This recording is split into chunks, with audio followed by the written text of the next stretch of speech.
Good evening, ladies and gentlemen. Here we are again at the opera. It is night 15 of this crazy experiment in which we are trying to simultaneously kill and save all of operadom.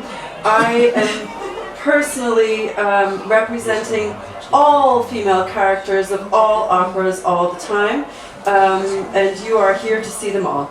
I am also, ladies and gentlemen, representing and embodying also the characters that you're not seeing, because really opera characters are quite interchangeable. That's why we have 4 themed weeks. We started here with, and where do you think you're going? You better take a seat right now, young lady.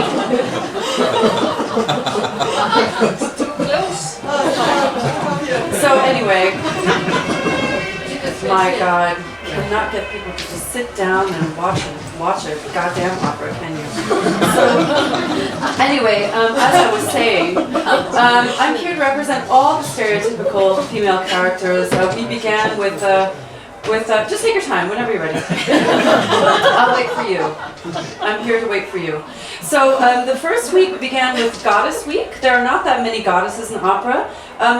Actually, you know what? Let's look at it this way. It follows the typical trajectory of an opera singer's career. We start with the goddess. It's easy to objectify her. Nobody really knows what she stands for. Then we have the Virgin. She's still objectified, but she's just a little bit irritated about everything. Very sexually frustrated. Oh, speaking of sexually frustrated, here is our intendant, Professor Dr. Helga Hofstad. Hello. Greetings. Hello. Good Yule and good evening. Thank you so much. I was just telling everybody about the 4 classic stereotypes of female characters in opera. Perhaps you would like to elaborate and elucidate, as you so happily always do, with variable results. I was just telling the audience, okay, I'll take it from here. Yes, there is the goddess, there is virgin, then there is mother. Mother is represented. There are many kinds of mother. There's the kind mother, the strict mother, the mother that blows on your boo-boo when you fall.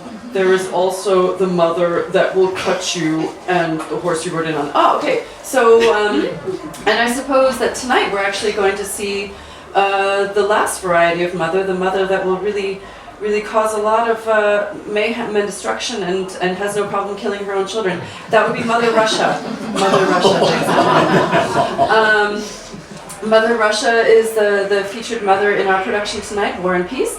I have to run off to my seat right now. I'll fill you in a little bit more about the details in just a bit. Why don't you just watch a little clip of everyone moving around backstage? Yeah, there's someone back here, it's true. And you can just enjoy that, see all the busyness. Enjoy.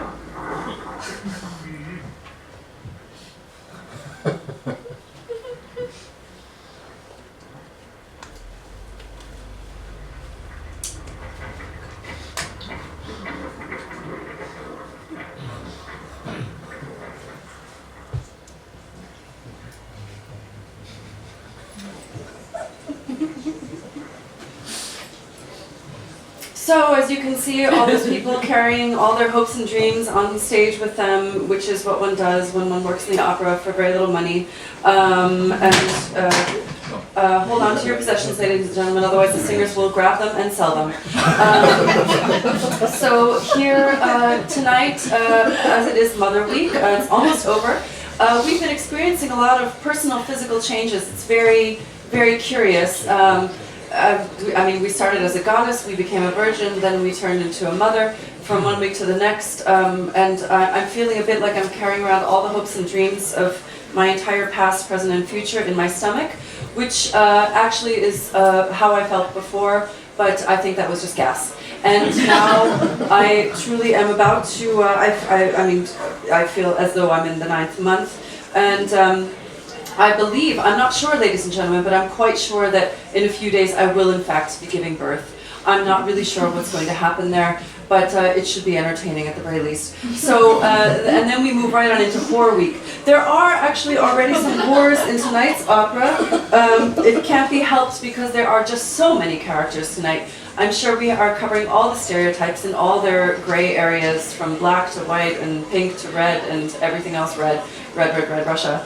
And you will meet them all, hopefully. I mean, I don't know how much time we have. We could be here until 3 o'clock in the morning, but I have made arrangements for people to bring by some borscht in a few hours for sustenance. So we will begin the opera. Of course, there are 2 parts. I don't know, has anyone here actually read War and Peace? Clap your hands if you have. Yeah. I did. I found it very, very illuminating for the first 20 pages. And I can say I have very deep insight as a result of this research. And I'm really pleased to bring that all to you personally. So I know that the first half of the opera is peace. And the second half is war. Peace, of course, is a relative term, because there's really no peace if you have too much money and don't know what to do with all your time. So there's a lot of society intrigue, lots of bored bourgeois and nobility interacting, trying to jockey for power. And of course there's always the girl, Natasha, who is suffering as a result of everyone else's egotistical impulse. Yeah, I think the seat 1 higher is actually better. Try that one. Yeah, that's good. And then we'll be moving on to the second part, war, where if audience members don't actually stay seated, there will be guns drawn in the war part, but maybe not. We'll see how it goes. Anyway, enjoy. I'm sure it'll all be clear to you in just a moment.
Brian. It's about Russia. And I already feel like I need to do with music, and I could use a vodka. But it's too late for vodka now, isn't it? No. Yes, it is.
Russia.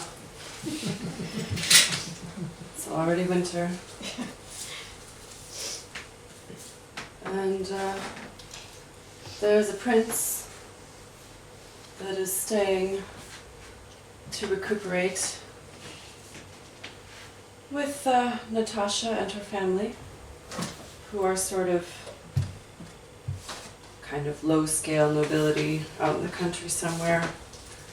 Not really peasants unless you compare them to other people who have a lot more money than they do. Yeah, because Natasha's family is very, very generous. They are constantly giving all their money away, trying to take care of everyone. They're basically the nipple to the world. And Prince Andrei is there to recuperate from whatever ailment he has. Although, if you really read the book, you notice that he's not really all that sick. His wife is the one who died in childbirth. But nevertheless, he's there to recuperate from his psychic wounds while his child is being raised by someone else. And he's hanging out upstairs. Prince Andrei, let's see, Prince Andrei. So many characters tonight. Oh, I suppose he'll do. Prince Andrei. He's very world weary. He's a bit older, has seen the world, and he's recovering. And while he's recovering, he's listening to young Natasha and her cousin Sonia, who is, she comes from a poor family, so she has a very silly hat to keep herself warm. And Andrei is, he's got a lot to sing about, because these dulcimer tones are helping him recover. He notices, he hears Sonia and Natasha in the other room, just being silly little girls, as they are. La la la la la. La la la la la.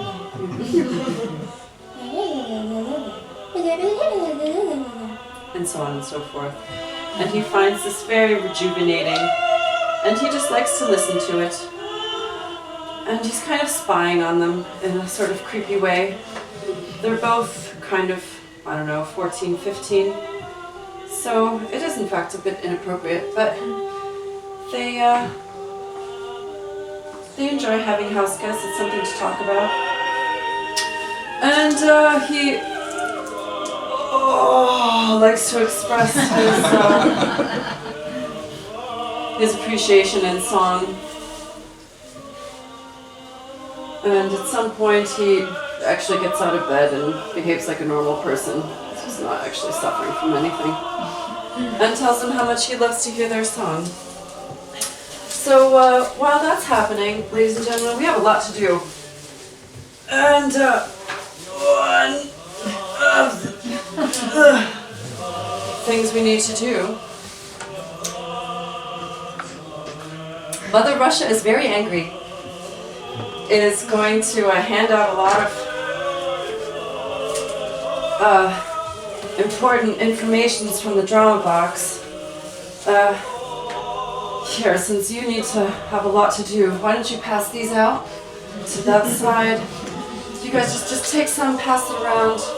Make sure you read. It's very important information. If you have too many, just pass them behind you. Make sure that everyone has at least one, because we really need all hands on deck. There's a lot of characters in War and Peace. So just take a moment, read them. If you have any questions, let me know. Brian, maybe turn up the lights a little bit so that everyone can read their assignment and know what they need to do. Okay, can everyone read their card? Do you all know what you have to do, who you are? is it totally clear to you? I have too many. It's okay. It's usually possible to do many at once. Okay. But if there's anyone who needs a card, just talk to Renee here. He's got quite a few. And he's willing to share. Yeah, and Andre is still singing, but he's almost over, so you have about 30 seconds more to practice your lines, which should be totally clear to you based on the short description in the card. Russian or French accents are appreciated, so you can ask your neighbor if it sounds good or not. Yeah, here we are. So, okay, I need everyone to focus on me now. Okay, hello. Good, very good. So that was practice time. And now we have Sonia and Natasha. They are going to sing, there are lots of beautiful, beautiful moments in this opera. It's really stunning music.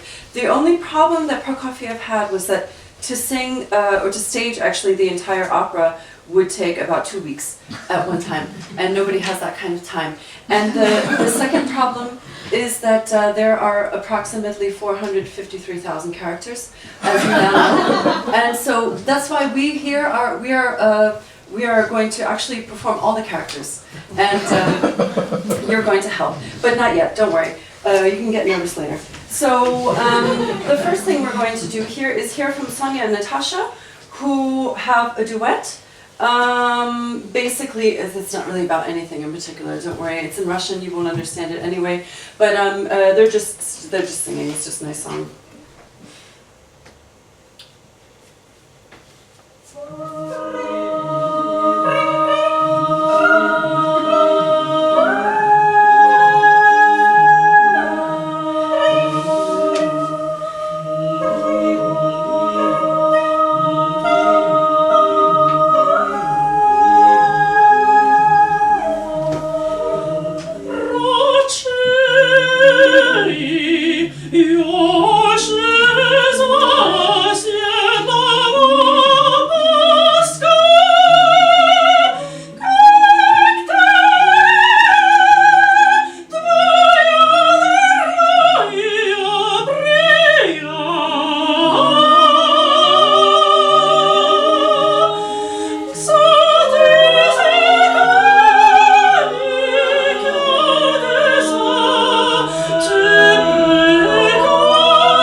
Thousands of songs in this opera.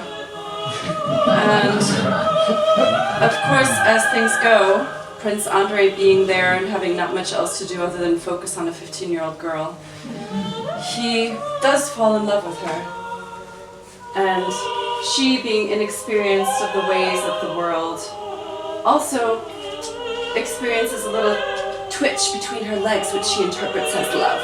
And so she is primed and ready, folks, and her parents have spent all their money, so she needs to get a rich husband. And hello, bling, prince. So that would work out really well. And Natasha is super excited because she's actually about to go to her very, very first ball. And You're gonna love that, folks, because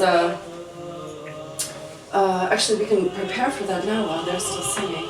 They're very excitedly going to find their ball dresses, which will look very much like the ones they're wearing now. And Andre, of course, he's also going to be there because he is simply enchanted by these young ladies, these beauties. And since he lost his wife, he's got to go to the market and get a new one. He's going to do that.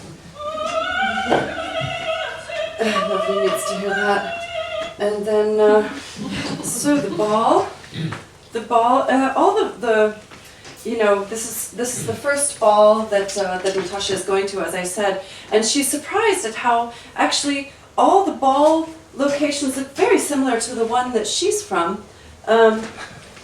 It was very common fashion in Russia at that time to have a very similar ball atmosphere.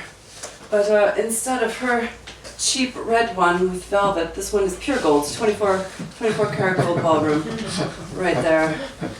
And everyone's really excited about that. And so there's lots of just random gold stuff around, like this, just opulence galore everywhere. It's stunning. And they have these high-tech ball lamps that they're very proud of, and they bring out at every single occasion they can. And the characters start filing in during the ball scene.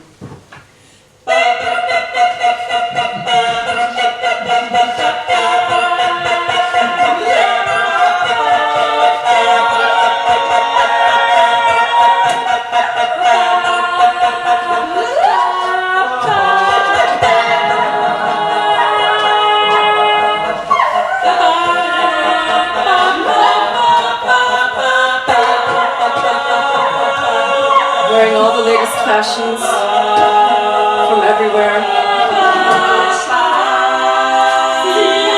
Siberian women. This guy. Nobody's sure what's happening there. They dance really crazy at the ball. Oh, wearing the newest fashions. Old or young, doesn't matter. It's very inappropriate what you're doing there, young lady.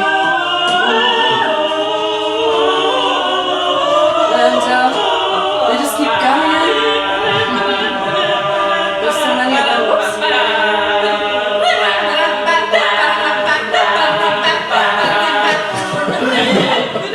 There's so many. It's not that kind of a party, you guys.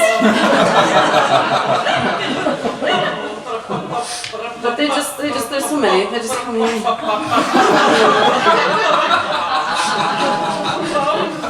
a lot of characters. We have to fit them all.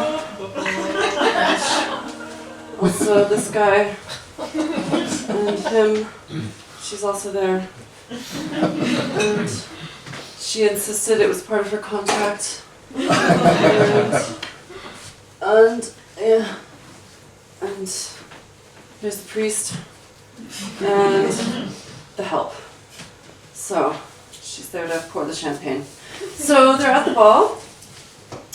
Everyone has arrived, and Natasha is feeling very kind of sad actually, because nobody wants to dance with her. And Sonia, and actually they're hanging out together. We gotta talk about whatever. Prince Andrei is here. He's moping around in the corner. He finds Natasha ravishing, however, he's quite shy. And Pierre is also there. This is Pierre. Pierre recently came into a lot of money because his father, he was a bastard, and his father legitimized him before he died. So now Pierre has a lot of money. We're not really going to do all that much with Pierre tonight. I'll just give you a little background. He becomes a Freemason, then he doesn't become a Freemason. That's pretty much it. And Andre is there, and And who else? Oh, we've got Anatole. Anatole. I don't think Anatole is actually a prince, but it doesn't really matter, does it? So Anatole, the background information, is there something you'd like to say? No? Okay. Are you practicing for later? That's good, that's good. Anatole, just for your information, is in fact already married. And he is kind of a cad, and he would like to get to know Natasha a little bit better. Oh, but somehow that doesn't work out. Somehow she picks Andre because it's better to go with the familiar. And that's what she does. Where he's, oh yeah. So Andre and she, after the ball, yeah, they get engaged. That's the most important point of Act 1. Okay, good. So we covered that. And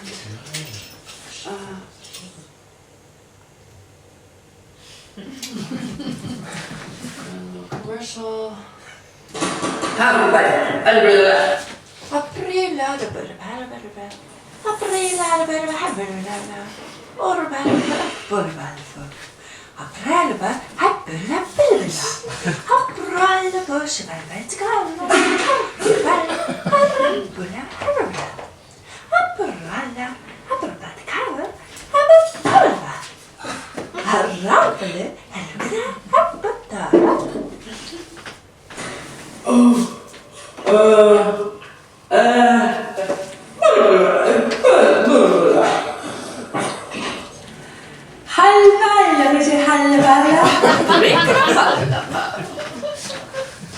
Yeah, I still have to clear some more characters off the stage, ladies and gentlemen, so I'm going to leave you with another.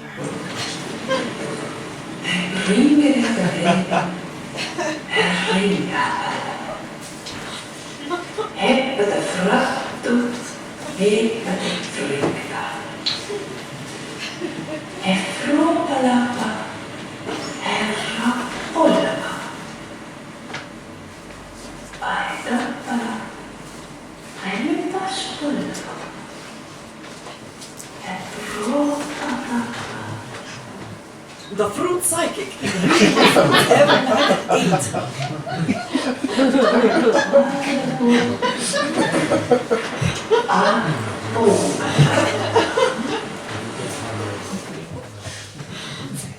So, meanwhile, a year has passed. First of many years that pass in this opera, whether you're reading it or watching it or actually doing it. And we're at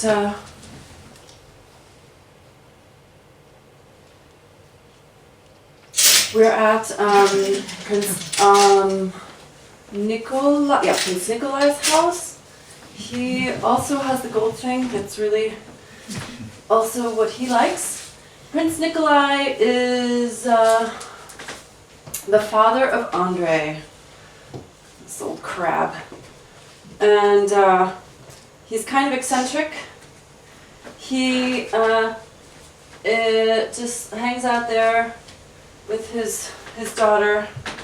She's very pious, Maria. She's a princess, but she's a little not right in the head. And she believes that her life's destiny is best fulfilled by a pious devotion to her father, who treats her like crap. So, I mean, it's just basically like getting married at the same time. It's just that less fuss. So, she is the Princess Maria. And for whatever reason, Prince Andre, he's abroad for the year. He's somewhere else. And Natasha has come to finally visit Prince Nikolai. And she would just like to get this show on the road because she's getting a little antsy. She's already 17 or so, and she's had to wait a whole year for an engagement, and she's just really ready to get all the money now, thank you very much. And so is her family, frankly. So she's been sent there to meet him and to be introduced to him formally, finally, after a year, which is not overly friendly, but let's see what he has to say.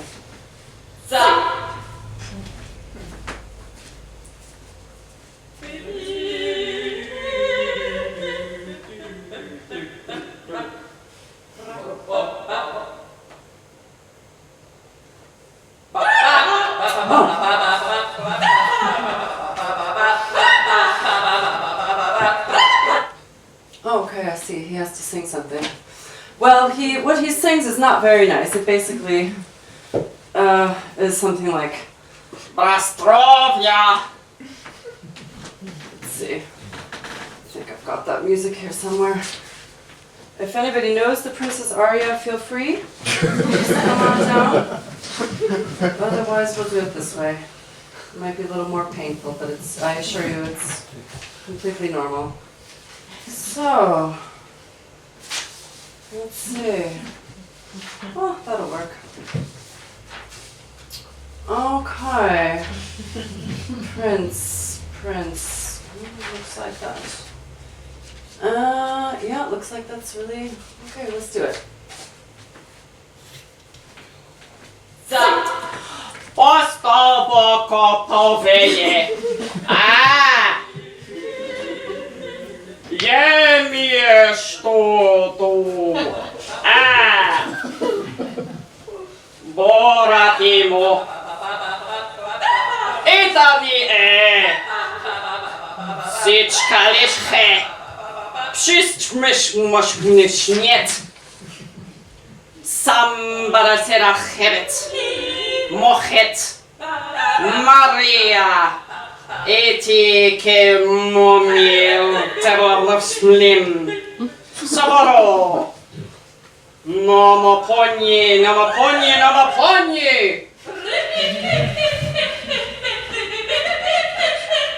So the prince naturally speaks a very, very unusual dialect of Russian known as extremely high Russian, which is native to only his area. And Natasha isn't really sure what he said, but it didn't sound good. And it sounds to her, and really to everyone else, as though he is really against this marriage. He insulted her family, he accused her of just wanting his money, and that's all true, actually. But somehow he still nevertheless has a problem with that, even though that's just part of doing business, is marrying off your Bless you. So, so this has happened, and Natasha is understandably extremely upset by this. She is very insulted.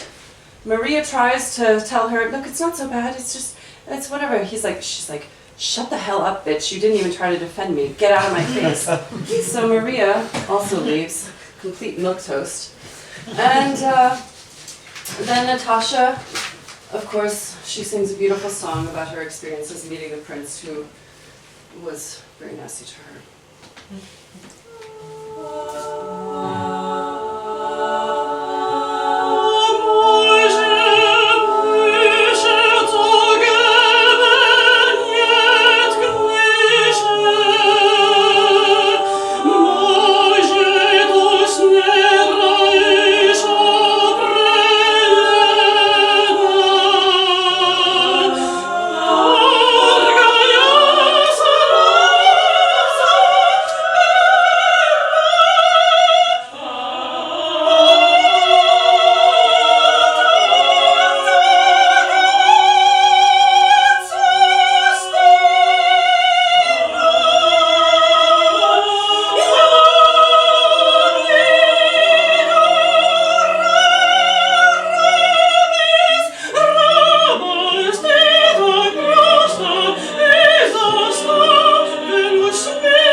Natasha has had it with all of this, and she decides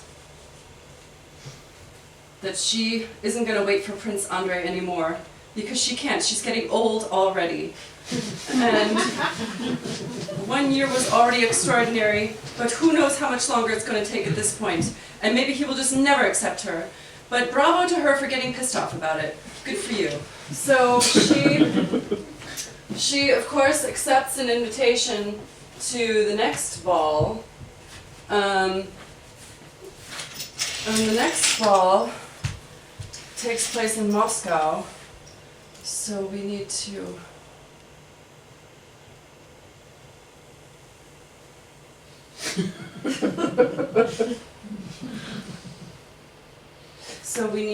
change the set somewhat, and while we do that,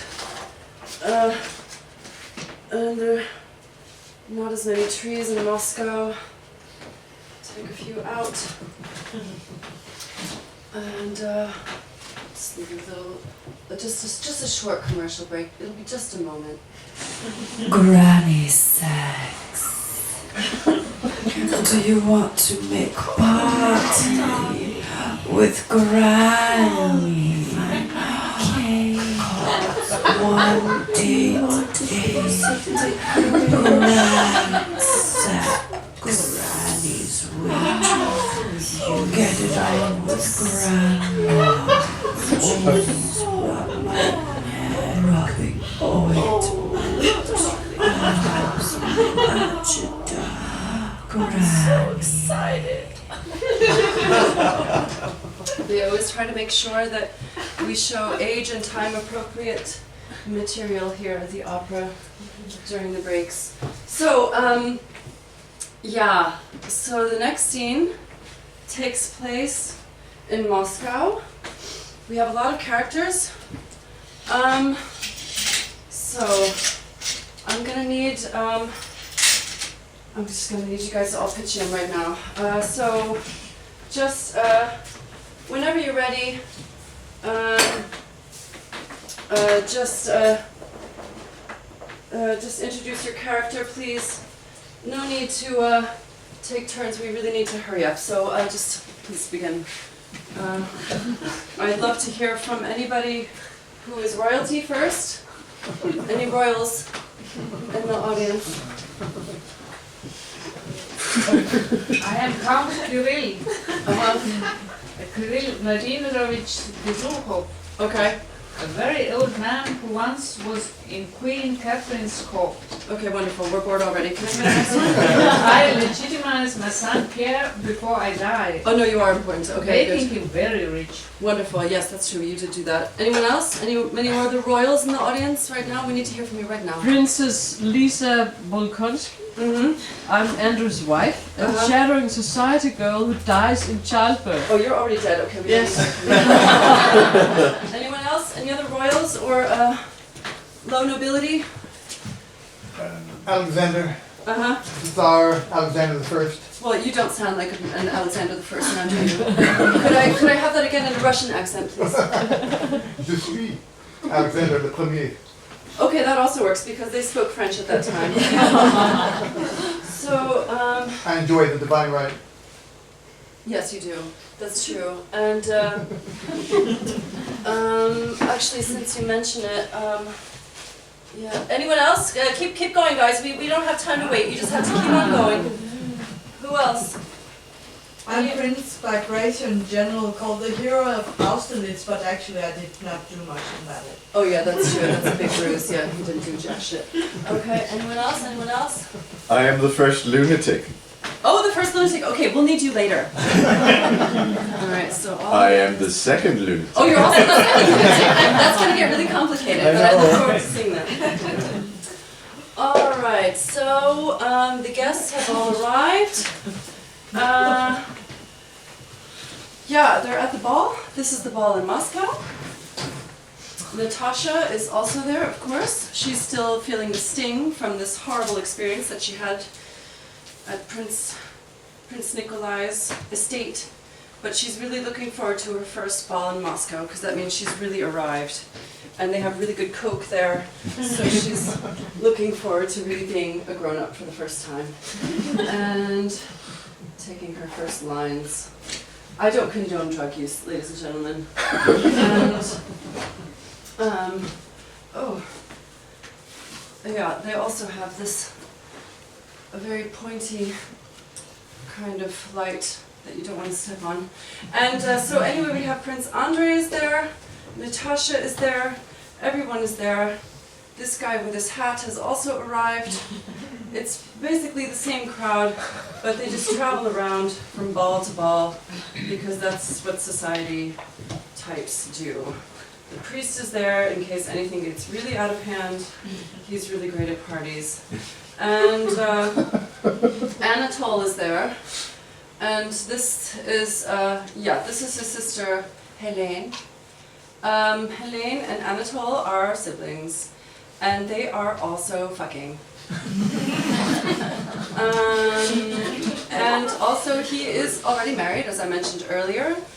She's gonna marry Pierre, but it's not so important right now. So they are a couple, and they are also siblings, and he is married, and they are creepy. And they're there, and little Natasha is just, I don't know anything. I just want to have a good time and do a lot of drugs. And Anatole is like, well, look at her. I saw her at the last ball, and I just think she's really cute. Oh, you want to invite her to play? Yes. All right, but she's really inexperienced and young, so we have to do it like totally straight edge. Okay, what do you suggest? Well, why don't you just tell her that you're in love with her and want to elope with her? Great idea. Okay, so he fades into the background a little bit. Natasha is here, very upset and desolate, and Helene comes over. Oh, hey, Natasha. Oh, hi, do I know you? Yes, I'm Helene. I'm very important in society. Oh, how can I help you?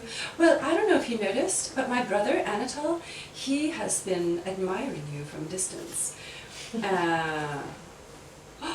Really? Yes. I think he thinks you're really cute. Oh, I'm so flattered. Yes, should I send him over to talk? Well, okay, yes. Oh God, how do I look? Okay, so they go over there, and Anatole comes over. Hello, Natasha. Hello, Anatole. I just want to tell you that I find you absolutely ravishing. Oh, why thank you so much. And I want to marry you immediately. What? Really? Marriage? Immediately? And you're an important family? Yes, I accept. Okay, great. So I'll hatch a plan, and meanwhile, yeah, I think there's a song about that as well. So we'll have to hear that. She's just so excited. She can't believe her luck. She found a husband in no time flat. All she had to do was go to Moscow and do some drugs. So, actually, first here's the ball. Let's do that.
how happy she is that she's found this guy, and that they're going to have a thing now. And she's just ready for the fates to tell her what to do because she can't decide for herself anymore. So, what happens then is they, wait, now I'm all out of sorts, but it doesn't matter because it's War and Peace and it just goes on and on and on and on and on. So they all decide that they think this is a great plan. Natasha is unaccompanied. She's an unaccompanied minor. She's upset and she's missing a husband, and they've left her to deal with this alone. And so everyone is still hanging out at the ball while Natasha goes back to her hotel room and packs a bag. And Sonia is a little suspicious about this and doesn't really know what's going on. Why are you packing a bag, Natasha? Well, I don't want to tell you. I wanted to count my belongings. I don't believe that for a second. So she tells Madame something. One of you has her card there. Doesn't really matter what she's called, but she's a bitch. And she stops this horrible plan, and she yells at Natasha, and she says, Natasha, you're not going anywhere. You're going home right this instant. This is absurd. You're not going with that guy. And I'm going to tell your parents. This is unacceptable. And Natasha is, of course, totally upset. She's mad at Sonia. She's mad at everybody. She lost 2 husbands in 1 week, and now she's totally embarrassed. And she doesn't know what to do anymore. And then, of course, Prince Andrei. Where the fuck is Prince Andrei now? Oh, Prince Andrei. Oh, no, not Prince Andrei. No, I need the other prince. Pierre, I need Pierre. Table. No, that's not, no, here's Pierre. So Pierre comes in, and Pierre's like, Natasha, I didn't want to tell you this, but you know what? What? Anatole, he was actually already married. Okay, I'm just gonna go kill myself somewhere. No. Look, I'm really sorry to have to tell you this, but it is actually the case. He is in fact married. I'm really sorry to tell you that. And she is, of course, devastated and deeply, deeply embarrassed. And so Pierre goes back to his house where Anatole is hanging out with his wife, who he just married since a few minutes ago, because we have to compress a lot of time, ladies and gentlemen. And so now they're married. This is Helene, and that's Pierre's wife. And they were just hanging out at home, doing whatever. And Pierre walks in, he's like, oh, not this bullshit again. Are you serious? Yo, whatever, man. Take it easy, dude. You want a piece? No, I don't. I find that disgusting. Ugh, Pierre, you're such a grump. Yeah, you know what? This is unconscionable what you did to Natasha. You need to get out.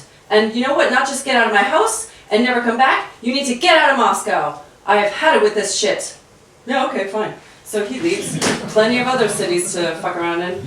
And, yeah, that's basically all that happens in part 2.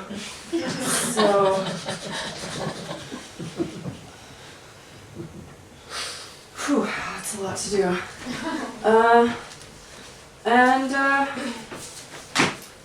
So there we've covered, I think, peace for the most part.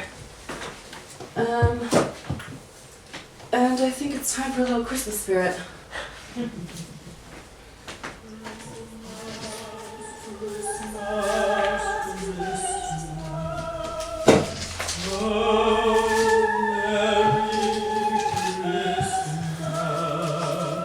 Yeah.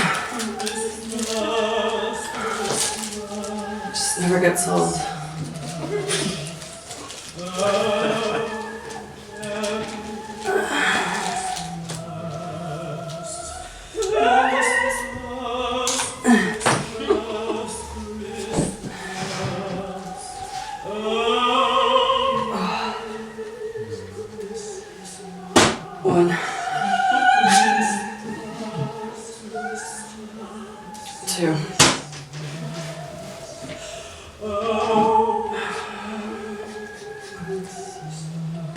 So there's your cheer.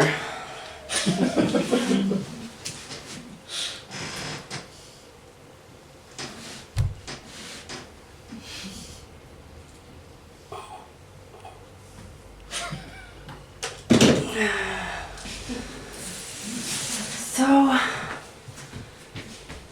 meanwhile, back at the ranch, war is breaking out.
Yeah, it's very upsetting.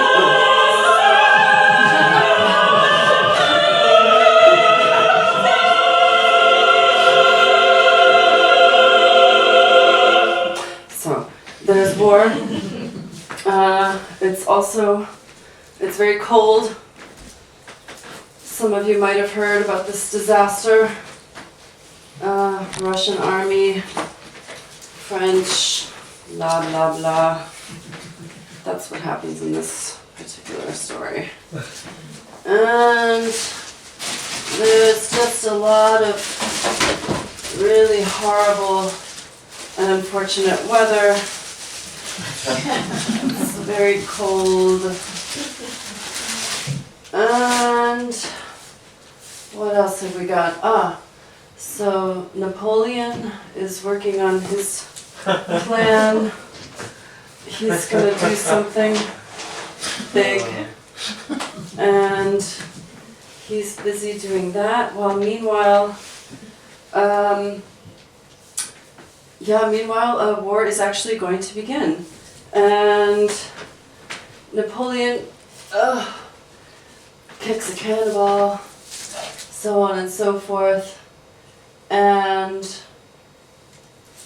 then you've got all the important people making all their disastrous war-like decisions, planning around tables. As they do, you've got all these princes and important military people. If there's any military people in the audience, please speak up now. That's the appropriate scene now for you. Mikhail Larionovich, Kutuzov, Field Marshal. Okay, wonderful. Field Marshal, that's important. Anyone else? I'm Vladimir Philippon, the Balkonsky's valet. You sound very important. Anyone else?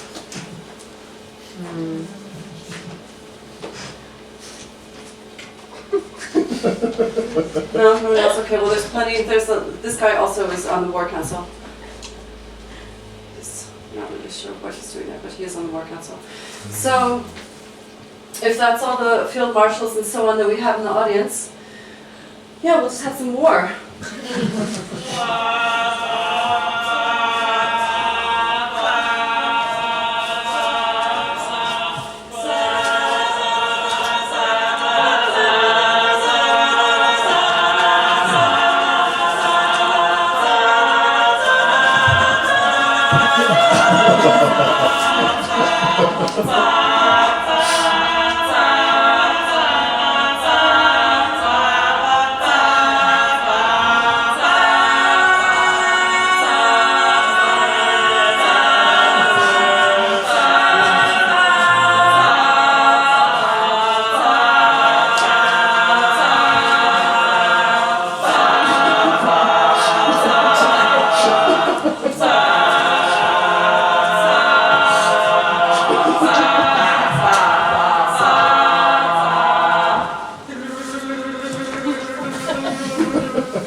This part does actually go on a bit. They have to make lots of important plans.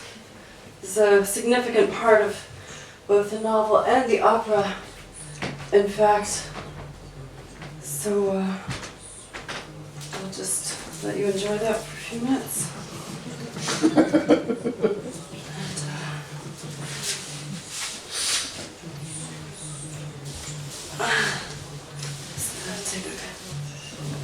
Take a quick nap. Takes a while to make a plan.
Seized and vanished, he got put together.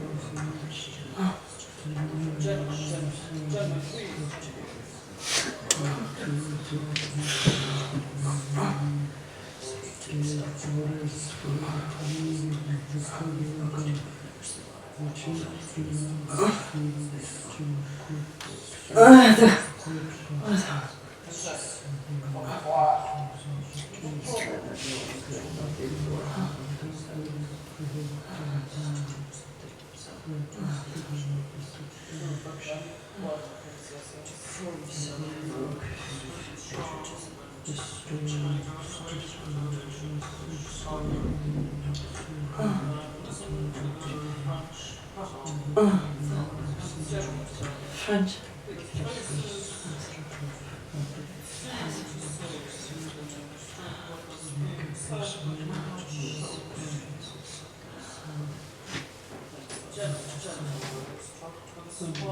French and all the nonsense with which the rest of the country fills placards, things negative words for your internet. Looks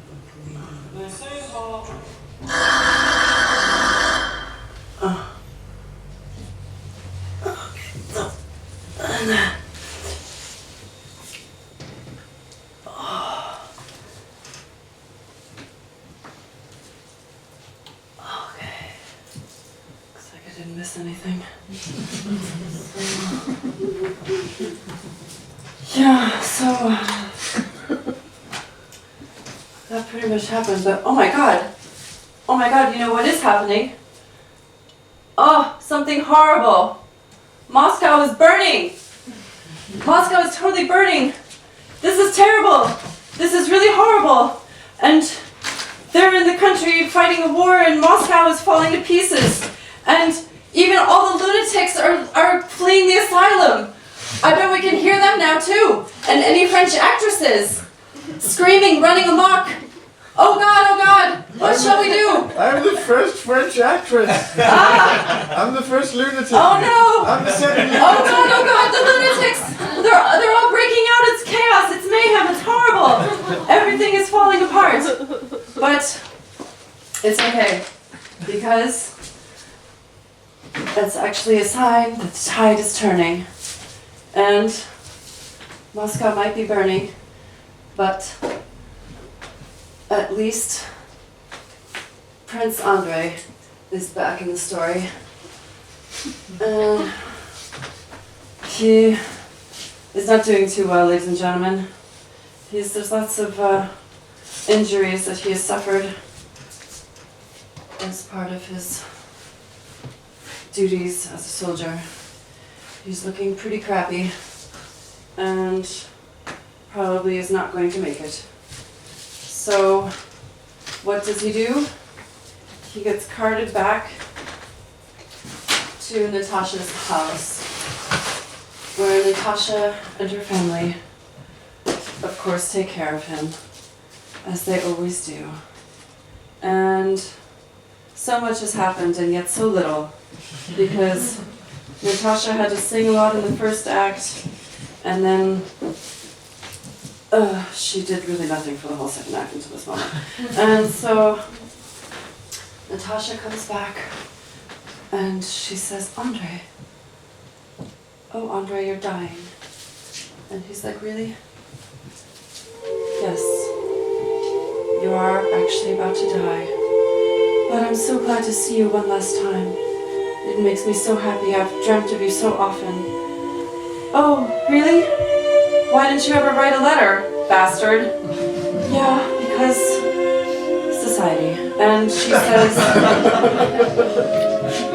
says, you know, I just really want to ask your forgiveness. I'm so sorry about everything that happened and me not waiting around for you for another whole year while you fucked off to France or wherever you were. And I'm really sorry that I tried to find another guy and then I tried to elope with somebody who was already married and so on and so forth. And he said, no.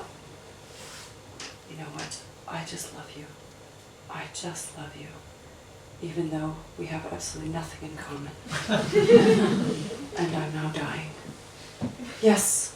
Well, the fact that you're about to die does make me love you even more. And so let's have this tender moment, and then you can die. Yes, at least I'll die happy. So, yeah, so he dies. He does in fact die.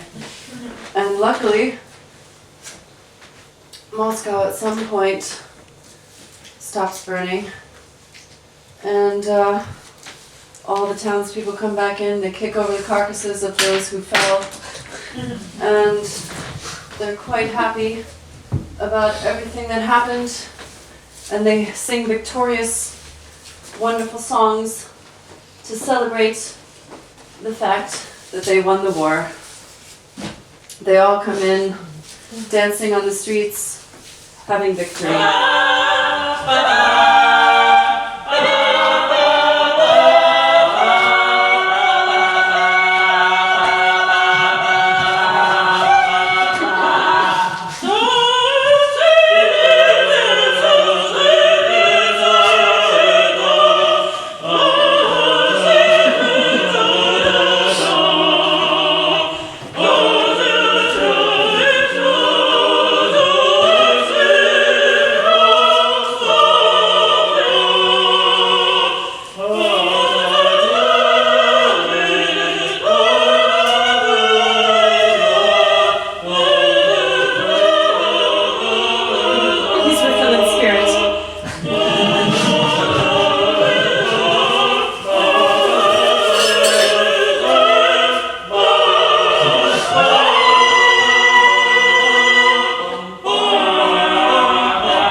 end.